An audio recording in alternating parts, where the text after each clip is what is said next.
Assalamualaikum warahmatullahi wabarakatuh, anak-anakku.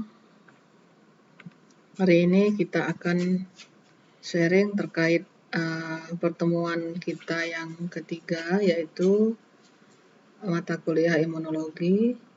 Pertemuan ketiga ini akan kita bahas tentang imunogenetik. Oke, outline kita hari ini kita akan belajar terkait mulai dari definisi, klasifikasi, maupun pengertian lain. Secara keseluruhan memang imunogenetik, tapi di dalamnya kita akan membahas lagi-lagi seperti di pertemuan sebelumnya, kita akan membahas antigen. Itu adalah topik yang memang menjadi bahasan besar di imunologi. Kemudian klasifikasi antigen itu berdasarkan apa saja. Kemudian ada lagi definisi tentang antigenitas atau antigenetik. Kemudian ada istilah nanti imunogenetik dan imunogen.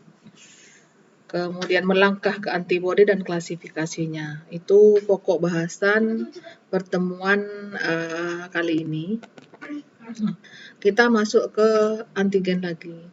Pada minggu kemarin sebenarnya kita sudah membahas antigen, tetapi waktu itu hanya pengenalan tentang istilah-istilah dasar, apa itu antigen, apa itu antibodi, dan apa yang terjadi jika antigen masuk ke dalam tubuh.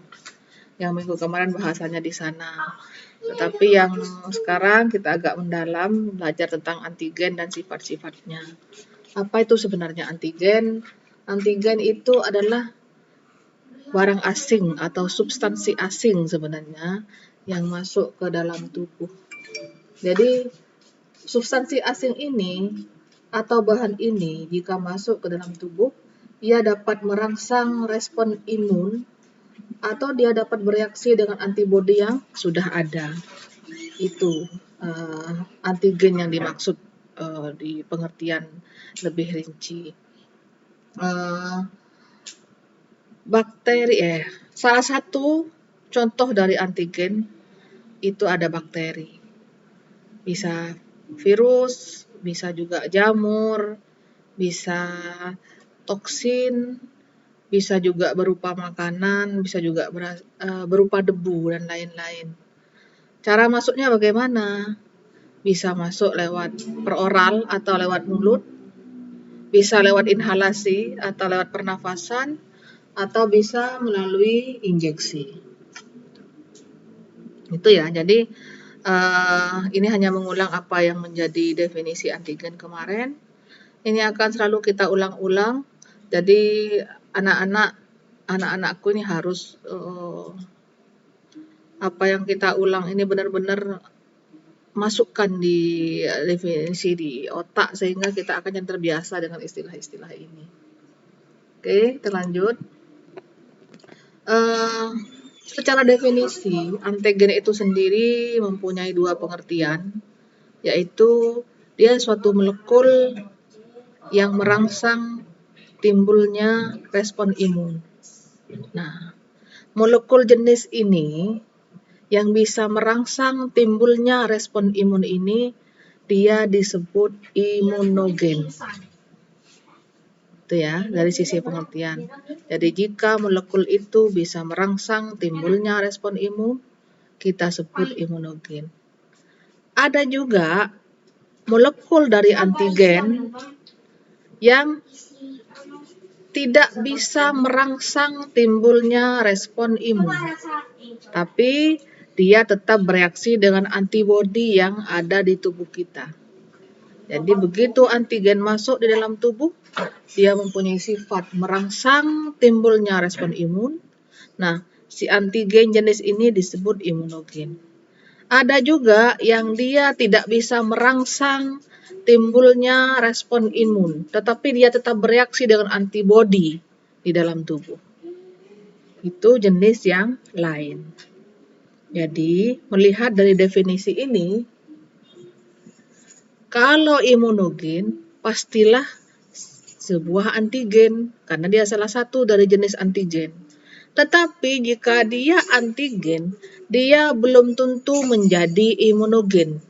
itu ya. Jadi pengertian ini harus benar-benar anak-anakku tahu. Kalau imunogen pasti antigen, tapi kalau antigen dia belum tentu menjadi imunogen. Belum tentu dia punya sifat merangsang timbulnya respon imun. Oke, lanjut.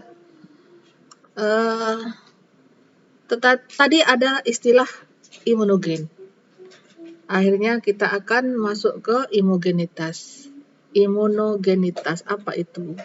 Yaitu tadi kalau imunogenitas adalah atau imunogenetik ya, adalah kemampuan dari antigen tersebut untuk menginduksi respon imun humoral atau yang dalam cairan itu, dan termasuk respon imun seluler atau keduanya. Jadi jika antigen itu punya kemampuan untuk menimbulkan atau menginduksi respon imun humoral, seluler atau keduanya, dia disebut punya sifat imunogenitas. Itu kemampuan antigen. Barangnya atau antigennya adalah bernama imunogen.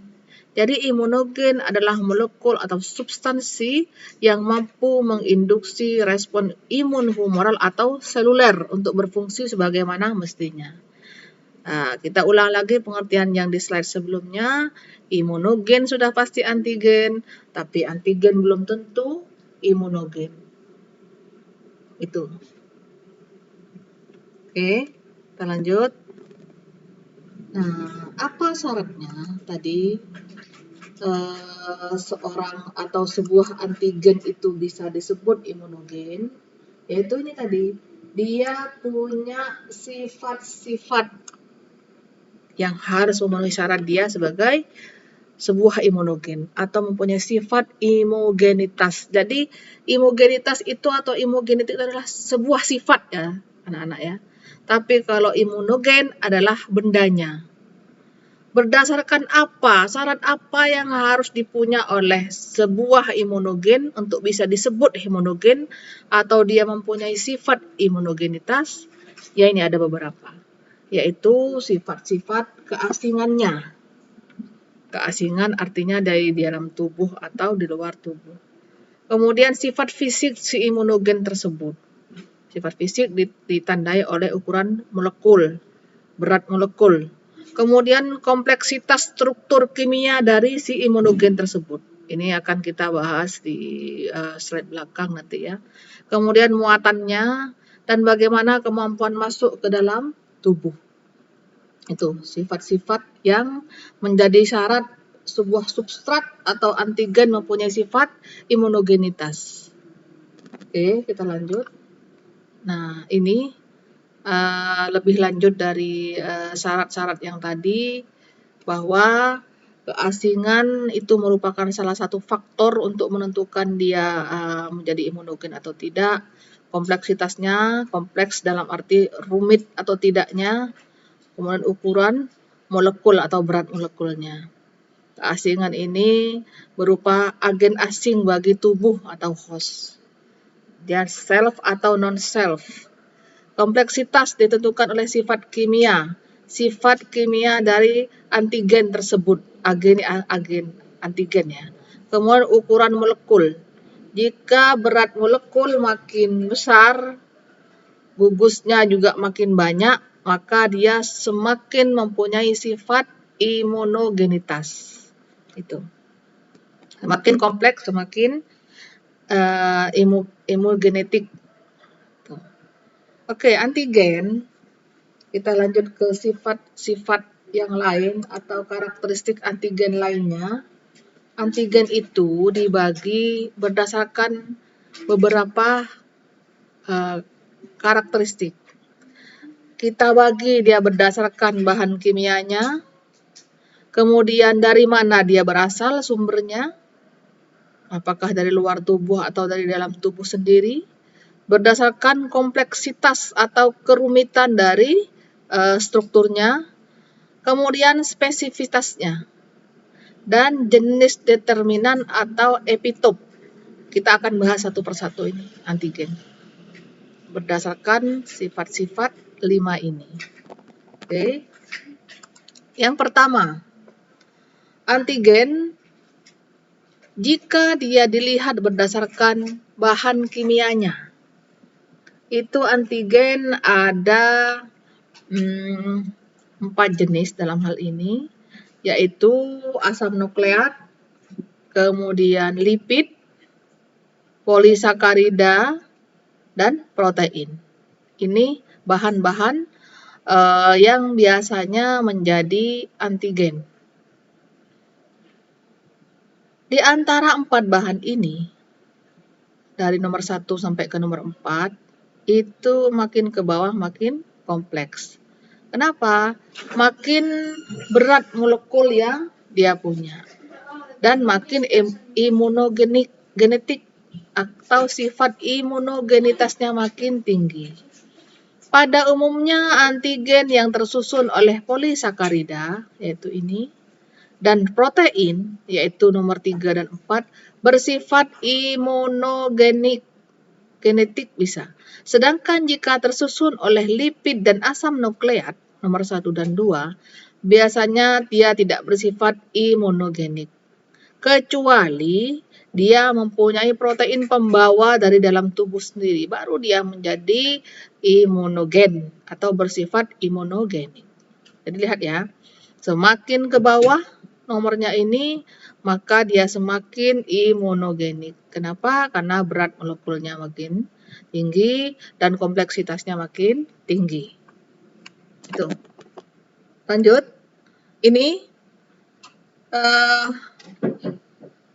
semacam grafik atau gambaran, bukan grafik ya, gambaran kekompleksan struktur kimia dari bahan-bahan yang mulai dari asam nukleat, kemudian lipid, protein, dan polisakarida tadi. Ini semakin ruwet atau rumit strukturnya, maka dia akan menambah sifat imunogenetiknya. Ini semakin ke bawah ini panahnya semakin turun, maka dia increasing immunogenicity.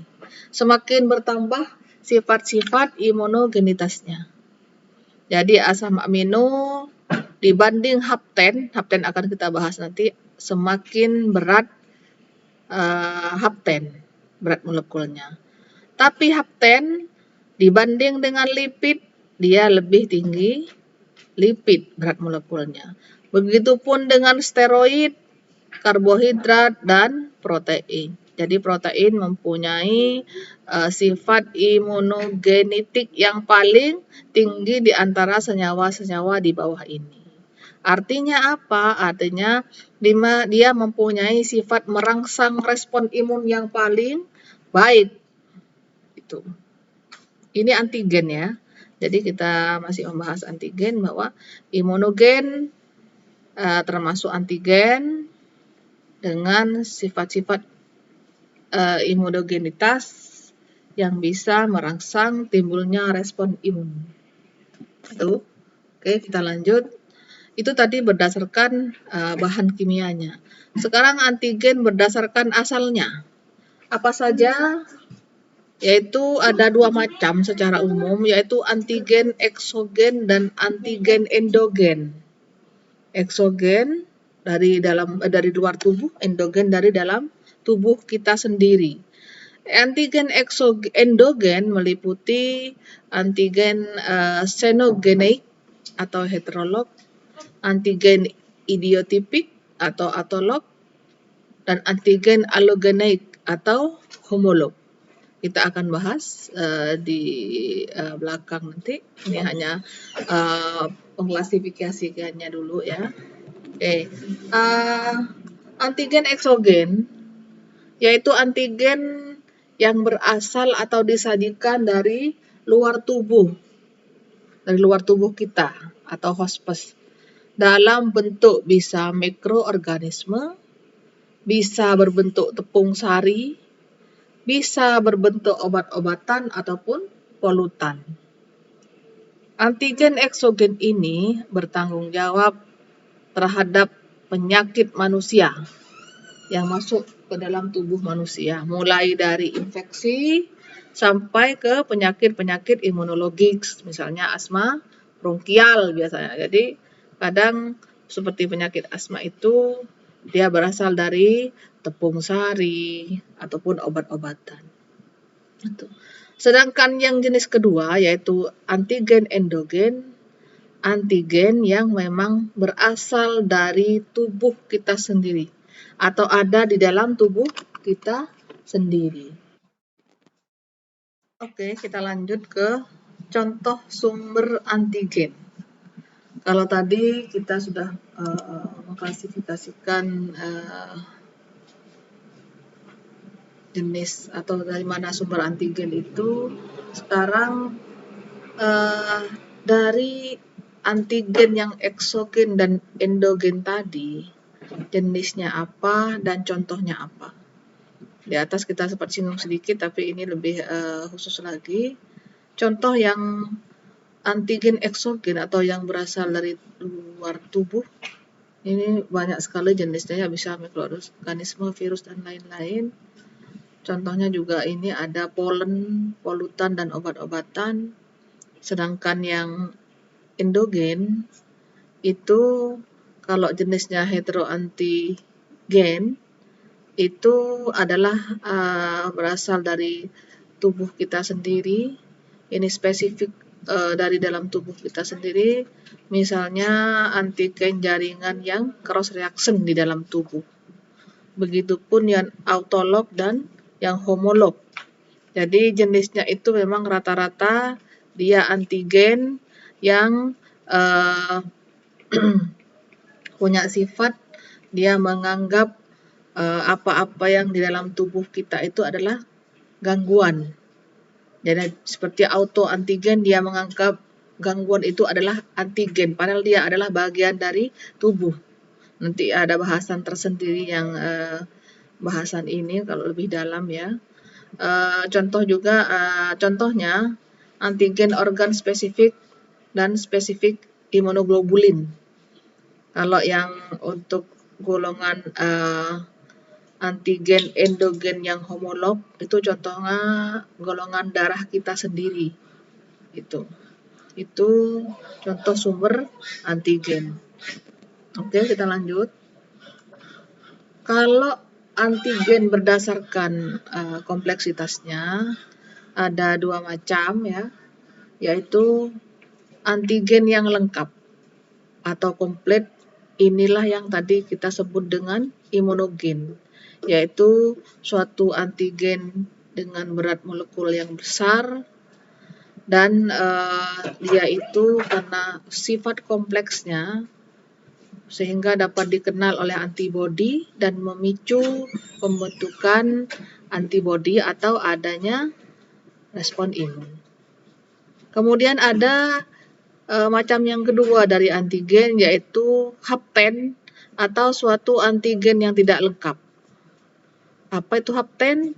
Sebenarnya dia adalah bagian dari antigen, molekulnya kecil yang mempunyai kandungan antigenik sebenarnya atau molekul karier yang jika diikat oleh molekul besar bisa menjadi imunogen, tetapi jika dia sendirian dia tetap tidak bisa mempunyai sifat imunogen. Dia tidak bisa memicu produksi antibodi jika tidak berikatan dengan molekul besar, sehingga disebut juga sebagai molekul non-imunogenik. Itu tadi yang kita sempat bahas ya. Jadi kalau misalnya dia sendirian, si hapten ini dia tidak bisa disebut bersifat imunogenetik. Tapi jika dia bercampur atau bergabung dengan molekul karier dari dalam tubuh dan untuk molekul yang kompleks, maka dia akan mempunyai sifat imunogen. Contoh hapten ini misalnya golongan antibiotik dan obat lainnya dengan berat molekul rendah. Kemudian dia bergabung dengan karier digabungkan dengan sel T karier dan akhirnya terjadilah acara imunisasi biasanya agar dia bergabung dengan karier dalam tubuh. Itulah menjadi tujuan imunisasi. Hapten digabung dengan karier dalam tubuh itu tujuan dari imunisasi biasanya. Efek-efek itu yang dimaksudkan untuk mengembangkan sifat imunogen dari hapten ini agar dia bersifat imunogen. Itu. Oke, kita lanjut. Ini seperti ini ya hapten. Kalau imunogen sudah jelas seperti apa. Jadi contohnya obat-obatan maupun antibiotik, obat-obatan maupun bakteri. Kalau yang hapten ini karena dia kecil saja, molekul kecil, dan jika dia bergabung dengan molekul karier dalam tubuh, baru dia bergabung membentuk imunogen. Jika dia sendirian, maka tidak ada respon imun. Tapi jika dia sudah bergabung dengan karier molekul, maka dia bisa mengindus terjadinya respon imun. Ini. Oke, lanjut. Itu yang berdasarkan karakteristiknya. Sekarang antigen berdasarkan spesifitasnya. Jadi ada 5 antigen jika dibagi berdasarkan spesifitasnya, yaitu heteroantigen, senoantigen, alloantigen, antigen organ spesifik, dan autoantigen. Jadi ini silahkan bisa dibaca sendiri. Jenis-jenis antigen yang ini berdasarkan spesifitasnya. Lanjut. Sekarang pembagian antigen berdasarkan determinan atau epitopnya. Jadi di permukaan antigen itu ada bagian yang disebut epitop. Apa gunanya epitop ini? Dialah yang akan bergabung dengan antibodi yang berbentuk Y agar bisa dikenali oleh antibodi dan akan membuat gangguan dari antigen dihentikan. Jadi si antibodi menangkap epitopnya antigen sehingga antigen tidak bisa bekerja sebagaimana mestinya dalam mengganggu imunitas tubuh. Ada 2 jenis, yaitu unideterminan dan multideterminan. Kalau unideterminan dibagi 2 lagi, yaitu univalen dan multivalen. Unideterminan ini satu jenis determinan. Seperti ini, misalnya bentuknya seperti wajik ini. Kalau dia hanya satu bentuk wajik ini, maka ada 2 jenis lagi jenis epitopnya, yaitu yang sendirian atau univalen. Dalam antigen itu hanya punya satu-satunya determinan atau epitop. Kemudian ada juga jenis antigen lain yang punya lebih dari satu determinan tapi bentuknya sama dalam satu antigen itu. Hanya satu jenis tapi lebih dari satu jumlahnya. Kemudian jenis yang kedua yaitu multideterminan. Jadi dalam satu antigen itu ada beberapa bentuk determinan. Contoh nih, ada yang bentuk wajik, ada yang bentuk waru, ada yang bentuk kleper, seperti ini. Dan multideterminan dibagi lagi dalam 2 jenis, yaitu univalen dan multivalen. Kalau univalen, jenis determinannya itu lebih dari satu, tetapi hanya satu masing-masing dari bentuk determinan itu. Jadi hanya punya satu wajik, hanya punya satu hati, dan hanya punya satu kleper. Jadi masing-masing jenisnya hanya berjumlah satu. Itu yang disebut multideterminan univalen. Kemudian yang multideterminan univalen ini ada yang multivalen. Artinya apa? Artinya masing-masing determinan jumlahnya lebih dari satu macam dan jumlah satu macamnya lebih dari satu jenis. Jadi misalnya bentuk klepernya 2, bentuk wajibnya 2. Nah, ini determinan masing-masing ini. Jadi paling kompleks determinnya adalah yang multideterminan multivalen ini ya. Oke. Nah, ini penjelasan yang tadi. Jadi unideterminan univalen hanya memiliki satu jenis determinan dan jumlahnya hanya satu. Unideterminan multivalen hanya memiliki satu jenis determinan, namun jumlahnya lebih dari satu pada satu molekul. Tapi hanya satu jenis saja, seperti tadi. Hanya bentuk wajik saja, tapi wajiknya lebih dari satu. Jadi multivalen, lebih dari satu, tapi unideterminan, seragam bentuknya. Kalau multideterminan univalen memiliki 2 atau lebih jenis determinan, namun hanya berjumlah satu pada setiap jenis determinan. Jadi kalau multideterminannya disebutkan dulu, artinya determinannya lebih dari satu macam, tapi hanya satu dari masing-masing determinan tadi jumlahnya. Kalau multideterminan multivalen memiliki 2 atau lebih jenis determinan, setiap jenisnya berjumlah lebih dari satu, seperti yang digambar tadi. Oke. Nah, ini definisi dari determinan itu. Apa itu determinan? Yaitu bagian dari makromolekul yang dapat berikatan dengan antigen binding site atau bagian dari ini sebenarnya bukan antigen, dari antibody binding site, yang mana itu dia akan berikatan satu sama lain dengan antibody binding site. Jumlah epitop pada satu antigen berbeda dengan antigen yang lain, betul, seperti tadi ada 4 macam. Kemudian substansi yang dapat berikatan dengan antibody spesifik biasanya merupakan molekul yang berukuran kecil yang disebut hapten. Ingat ya, tadi ada istilah hapten. Hapten bersifat imugenik bila terikat pada protein karier. Oke. Nah, seperti ini epitop antigen saat berikatan dengan antibody. Jadi antibody pasti berbentuk Y. Nah, ini epitopnya atau determinannya.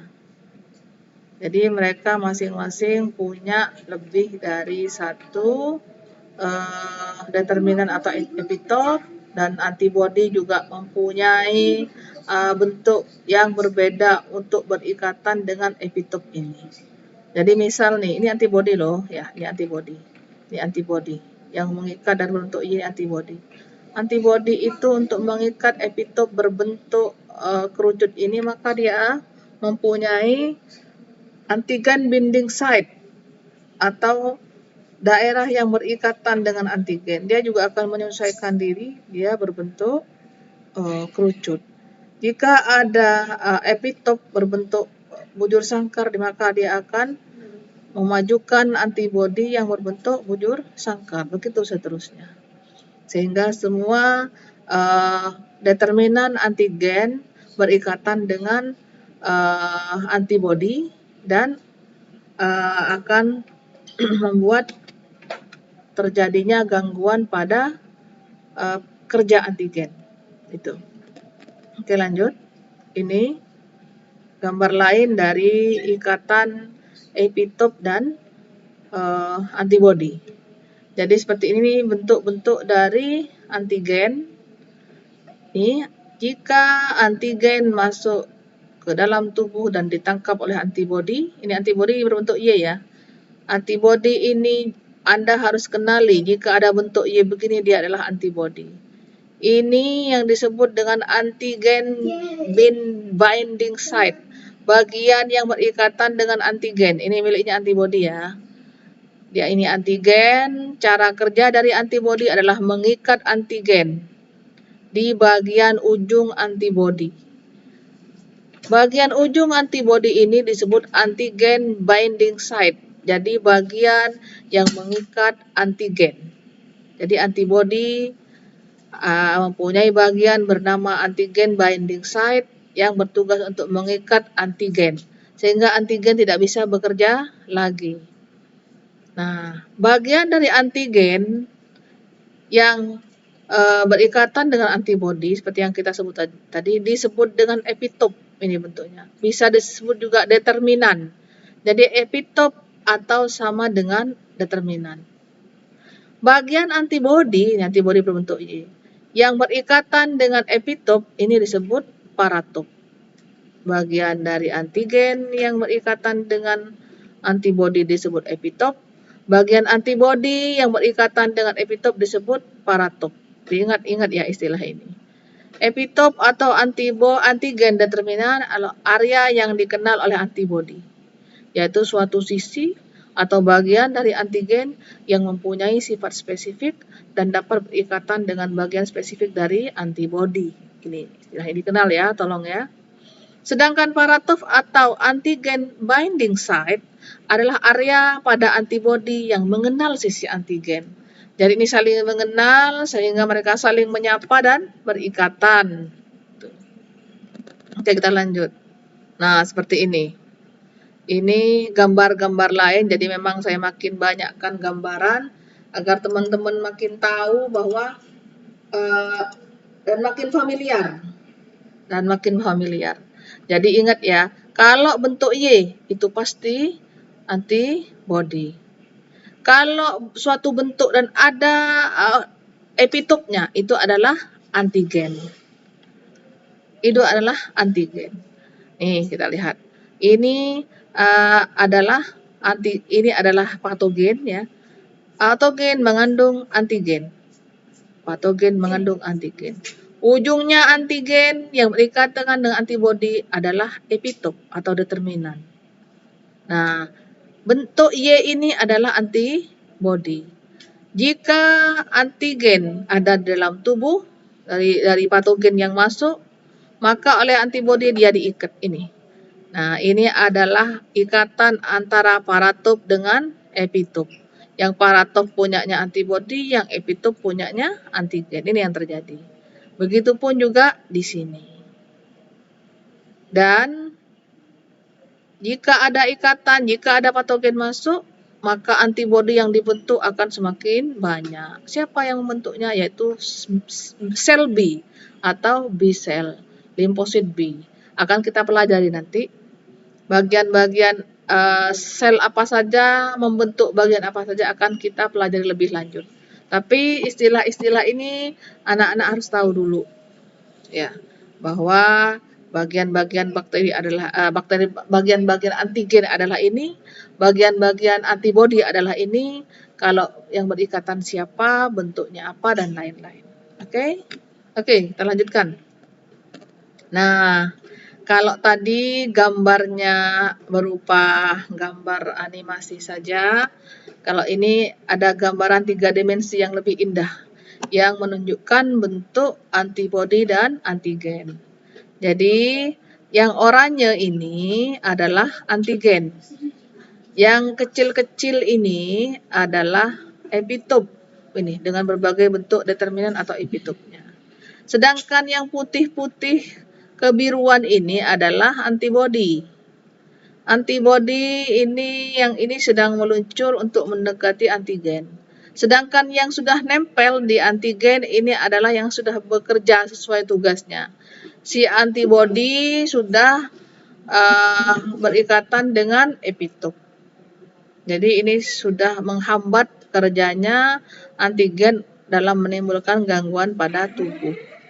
Jadi epitop dengan paratop sudah saling mengenal dan melakukan binding atau ikatan. Ini ya. Oke, lanjut. Antibodi. Sekarang kita sudah sampai di antibodi. Apa itu pengertian dari antibodi? Yaitu suatu protein yang jelas. Protein yang berukuran besar, bentuknya Y, seperti yang tadi sudah kita bahas di depan. Semua antibodi berbentuk Y yang digunakan oleh sistem imun untuk mengidentifikasi dan menetralkan benda asing, baik bakteri maupun virus, obat-obatan maupun jamur, dan dia netralkan. Itulah salah satu definisi dari antibody. Bisa juga kita definisikan dia suatu struktur seperti huruf Y dengan 2 lengan dan 1 kaki, juga bisa begitu. Kemudian bisa juga dia disebut imunoglobulin, kata lainnya. Atau bisa juga dia kita definisikan sebagai molekul yang berikatan spesifik dengan antigen yang dihasilkan oleh sel plasma berbentuk protein yang terlarut ke dalam darah atau cairan limfe. Seperti kita tahu bahwa antibodi dia beredar di dalam cairan darah dan limfe. Itulah mengapa dia disebut sistem imun humoral atau imun cair. Oke. Antibodi dikenal sebagai substansi pertama yang diidentifikasi sebagai molekul dalam serum. Dia mampu menetralkan mikroorganisme penyebab infeksi yang masuk ke dalam tubuh kita. Dan di manakah dia dibentuk? Dia dibentuk oleh sel limfosit B. Ya. Siapakah pemproduksi antibodi? Dialah sel limfosit B. Okay. Dia sebagai reseptor permukaan untuk antigen dan sebagai antibodi yang diekspresikan ke cairan ekstraseluler.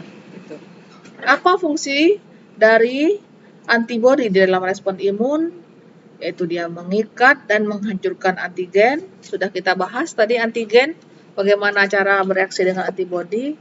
Dia mengaktifasi komplen apa itu nanti kita bahas di belakang.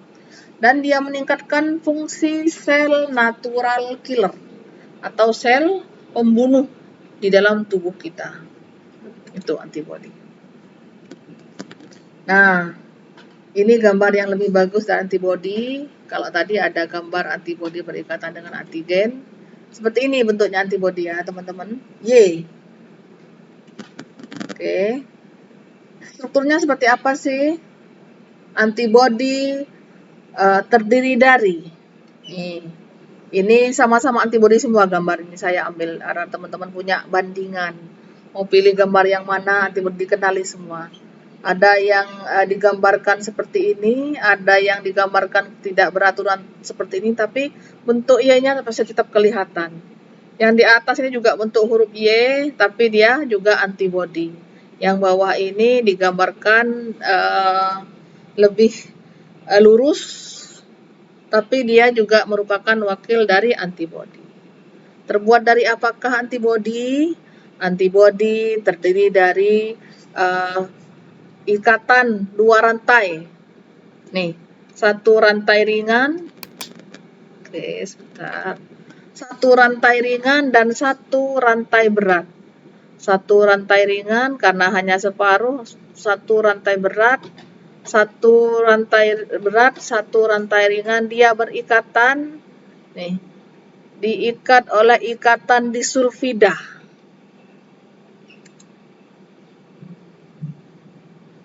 Ini ikatan disulfidanya. Apa itu disulfida? Ikatan sulfida, nih, S2 membentuk ikatan dan mengikat rantai ringan dan rantai berat ini, membentuk antibodi. Kemudian paratopnya sudah kita bahas ya, paratop tadi. Paratop ini atau antigen binding site atau bagian dari antibodi yang mengikat antigen, bentuknya kalau misalnya diperbesar bentuknya seperti ini. Jadi dia mengikuti bentuk epitop atau determinan dari antigen. Nah, ini antigen binding site. Antigen binding site, rantai ringan, rantai berat. Ini kalau digambarkan secara tidak beraturan. Seperti inilah struktur antibody.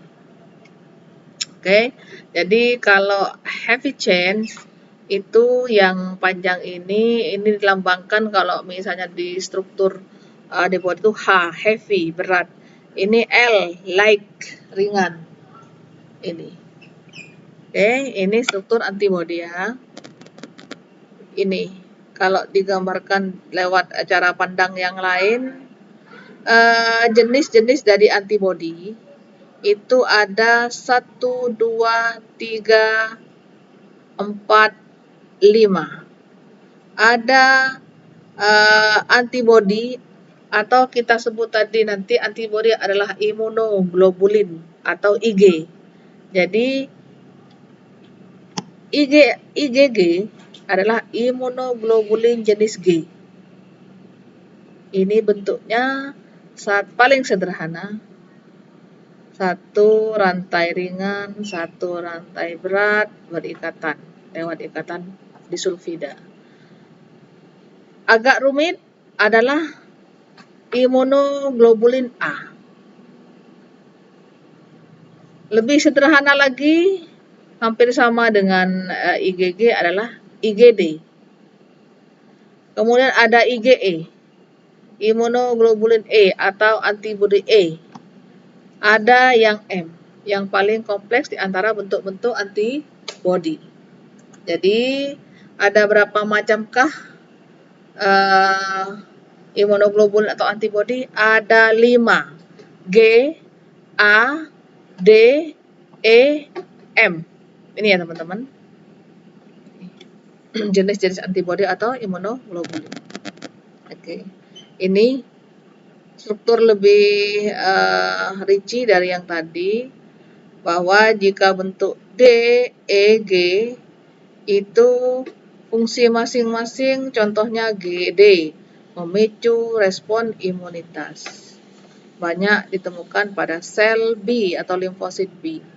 IgE terikat pada reseptor sel mas dan fasofil yang menyebabkan pelepasan histamin. Antibodi ini bekerja sebagai respon terhadap alergi. Kemudian G, pelindung bagi berbagai mikroba dan toksin. IgG berjumlah paling banyak dari seluruh antibodi yang bersirkulasi. Di antara 3 macam antibodi yang sederhana ini paling sederhana ya penggolongannya, ini paling kompleks, ini setengah kompleks, ini paling sederhana. Yang paling banyak jumlahnya di tubuh adalah G. G itu paling banyak, sekitar 80% dari seluruh antibodi di tubuh didominasi oleh imunoglobulin G. Oke. Kemudian imunoglobulin yang lain adalah imunoglobulin A. Dimer 2 ya. Kalau ini 1 ikatan, ini 2 ikatan, 2Y, ini 1Y saja. Ini 2Y, dia bergabung. Y1, Y2. Sehingga disebut dimer 2. Contohnya imunoglobulin A. Imunoglobulin A melawan mikroorganisme yang mana terdapat di keringat, air ludah, dan ASI dan air mata. Imunoglobulin A jumlahnya terbanyak kedua setelah imunoglobulin G. Jadi kalau tadi imunoglobulin G adalah 80%, imunoglobulin A jumlahnya 15%. Sisanya adalah imunoglobulin D, imunoglobulin E, dan imunoglobulin M. Oke. Nah, imunoglobulin yang pentamer atau yang struktur Y-nya lebih dari 2, ini 1, 2, 3, 4, 5, itu adalah salah satu contohnya adalah imunoglobulin M. Imunoglobulin M, antibodi pertama yang tiba di tempat infeksi. Imunoglobulin ini menetap di pembuluh darah dengan memperbanyak produksi sel fagosit. Nah, ini. Jadi dari sisi jumlah monomernya, yang paling sederhana atau yang paling tidak kompleks itu adalah DGE. Yang tengah-tengah yang terdiri dari 2 monomer yaitu A. Yang paling kompleks adalah imunoglobulin M. Ini. Oke, lanjut. Ini. Tadi kita sudah lihat di atas di slide sebelumnya. Ini penggambaran lebih lanjut aja untuk memberi gambaran kepada anak-anakku klasifikasi dari antibodi atau kita sebut setelah ini imunoglobulin. Jadi yang monomer tadi adalah GDE. Yang dimer 2Y tadi adalah A. Yang paling kompleks adalah pentamer adalah M. Mudah sekali ya melihatnya ya, sangat mudah dihafal ini. Ini sama, hanya sama bentuknya, satunya digambarkan lewat bulatan-bulatan, satunya oleh batang-batang. Jadi M memang paling kompleks. Kompleks kedua adalah A. Sisanya adalah bentuk yang sederhana. Oke. Sekarang kita melangkah ke perbedaan antibodi dan antigen. Apa itu antibodi, apa itu antigen? Kalau dari gambar masing-masing sudah kita ketahui, antibodi gambarnya adalah berbentuk huruf Y, yaitu rantai berat dan rantai ringan yang digabung oleh ikatan disulfida. Mulai dari bahan dulu. Antibodi adalah glikoprotein dalam tubuh untuk memerangi antigen. Ini berbentuk huruf Y. Antigen itu apa? Yaitu setiap zat asing yang induksi respon imun. Berasal dari apa saja? Ada virus, ada toksin, ada jamur, karsinogen, atau bahan-bahan yang bisa menyebabkan kanker. Ada polusi udara atau bahan polutan, ada bakteri, ada parasit, ada germs. Nah, itu perbedaannya. Antigen umumnya protein, tetapi dapat juga berbentuk karbohidrat, lipid, atau asam nukleat. Ini sudah kita ada tadi ya. Semakin berat molekulnya, maka dia semakin imunogen sifatnya atau imunogenetik. Sedangkan antibodi pasti adalah protein. Antigen memicu pembentukan antibodi, terutama yang imunogen. Sedangkan antibodi tempat variabel yang memiliki domain yang mengikat antigen. Antigen, wilayah antigen yang berinteraksi dengan antibodi disebut epitop, sedangkan wilayah antibodi yang secara khusus mengikat epitop disebut paratop. Antigen menyebabkan penyakit atau reaksi alergi.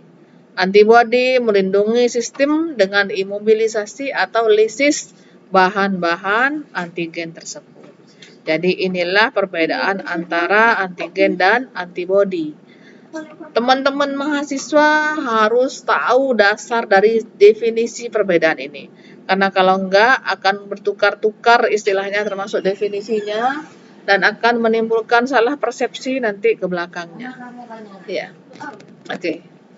Nah, tadi kita bicara antigen secara terpisah, kita bicara antibodi. Sekarang kalau ketemu, apa yang terjadi jika ketemu? Kita tadi sudah sedikit membahas, jika antigen dan antibodi bertemu, akan terjadi ikatan antara epitop dengan paratop. Seperti ini gambaran. Nah ya, epitopnya antigen berbentuk segitiga, maka antibodi juga akan membentuk segitiga untuk mengikatnya. Itu nih bentuk determinan epitopnya. Oke. Kalau misalnya antigennya mempunyai epitop berbentuk seperti gunung ini, maka antibodi B juga akan membentuk paratop seperti gunung. Jadi antibodi akan menyesuaikan dengan bentuk epitop dari antigen. Antibodi C akan membentuk paratop yang sama dengan epitopnya antigen yang bentuk C. Itu. Begitu seterusnya. Oke. Nah, seperti ini. Kemudian, ikatan antara paratop dengan epitop ini antigen ya, antibodi berbentuk Y, berikatan dengan antigen yang bulat hijau ini akan membuat suatu antigen antibodi kompleks namanya, suatu ikatan. Antigen dan antibodi kompleks.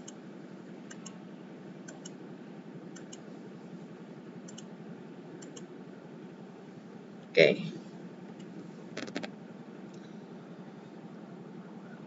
Jadi saya tetap membahas ikatan-ikatan antibodi dan antigen ya, biar teman-teman semakin mengerti. Misalnya ada antigen dengan beberapa jenis epitop, maka ini a different antibody will be made for this antigen. Jadi misalnya antigen punya 3 macam atau 2 macam epitop, sedangkan yang tersedia hanya 1 macam antibodi yang epitop paratopnya cocok, maka untuk yang bentuk kotak ini akan dibuat paratop lain oleh si antibodi. Jadi ini akan tetap punya pasangan. Kalau si epitop ini sudah punya pasangan paratop yang ini, maka epitop ini, kotak ini akan sebentar lagi punya paratop dari antibodi. Jadi jangan khawatir, semua akan diikat sehingga kekebalan tubuh akan terjadi. Itu. Nah, seperti ini. Dan ini gambaran yang lebih bagus. Ini antigen yang biru ini dengan epitop-epitopnya. Ini kebetulan hanya satu macam yang kita lihat bentuk epitopnya. Dan ini, beginilah cara antibodi berikatan dengan epitopnya antigen. Dia masuk, dia berikatan. Kalau semua lubang-lubang antigen yang mengganggu ini disumpel oleh si antibodi ini dalam jumlah banyak, ini semua sedang berjalan menuju antigen, maka antigen tidak akan berfungsi sebagai gangguan karena dia sudah marem deh, ini bereaksi dengan antibodi. Itu. Jika terjadi antigen antibodi kompleks atau ikatan yang terjadi antara antigen dan antibodi, itu akan membuat antigen tidak berfungsi lagi. Apa saja reaksi-reaksi yang terjadi jika terjadi pertemuan antara antigen dan antibodi? Ada beberapa cara dari antibodi untuk menginaktivasi atau tidak membuat berfungsinya antigen, yaitu 1, dengan cara netralisasi. Jadi jika terjadi pertemuan antara virus atau antigen dengan antibodi, ini seperti ini ya. Jadi yang Y adalah antibodi. Ini virus contohnya. Ini bakteri contohnya. Ini bakteri berbentuk batang basil. Nah, akan terjadi netralisasi. Dengan cara apa? Menghalangi tempat pengikatan virus atau terjadi pembungkusan bakteri dan atau opsonisasi. Sehingga apa? Sehingga sudah tidak ada tempat bagi antigen untuk melakukan apapun. Karena dia semua sisinya sudah diikat oleh antibodi. Itulah yang disebut dengan netralisasi. Sehingga apa? Antigen tidak lagi berbahaya dan akhirnya dapat dicerna si antigen itu oleh sel fagosit. Sel fagosit apa? Nanti kita akan belajar tentang fagosit setelah ini ya. Kemudian reaksi yang terjadi yang kedua setelah terjadi pertemuan antara antibodi dengan antigen, terjadi aglutinasi partikel yang mengandung antigen, contohnya mikroba atau bakteri. Jadi jika ada antigen yang berbentuk bakteri yang datang, maka si antibodi yang berbentuk Y ini, yang Y ini dia berikatan dan mengikat bakteri dengan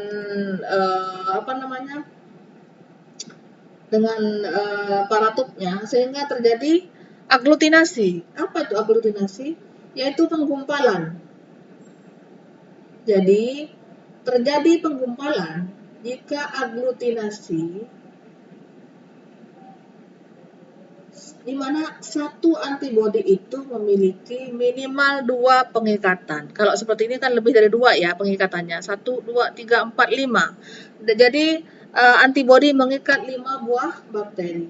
Semua sisi pengikatan tersebut berikatan dengan antigen berupa materi partikel seperti sel darah merah atau bakteri. Oleh karena itu, jika sudah diikat dan kompleks besar ini terjadi, maka akan mudah dimakan oleh makrofag. Makrofag itu adalah bagian dari sistem imun kita. Nih, terjadi fagositosis atau dimakan oleh sel makrofag ini ditelan itu. Kemudian reaksi yang ketiga, jika terjadi pertemuan antara antigen dengan antibodi, yaitu terjadi pengendapan, di mana antigen dilarutkan oleh antibodi itu. Ini diikatlah dia oleh antibodi sehingga antigen larut. Jadi terjadi presipitasi atau pengendapan dan terjadi pengikatan silang molekul-molekul antigen yang terlarut dalam cairan tubuh. Setelah terendapkan, antigen dikeluarkan dan dibuang melalui fagositosis lagi. Ini ya. Itu. Kemudian yang terjadi lagi jika ada pertemuan atau pengikatan antibodi ke antigen, terjadi fiksasi komplement atau aktivasi komplement. Jadi misalnya ini antibodi, dia mengikat virus atau bakteri, maka akan terjadi perusakan protein-protein itu. Dan akhirnya ada perusakan, karena itu disebut sel asing, dia akan lisis, dia akan rusak. Itu yang tadi pada terjadinya fiksasi komplement.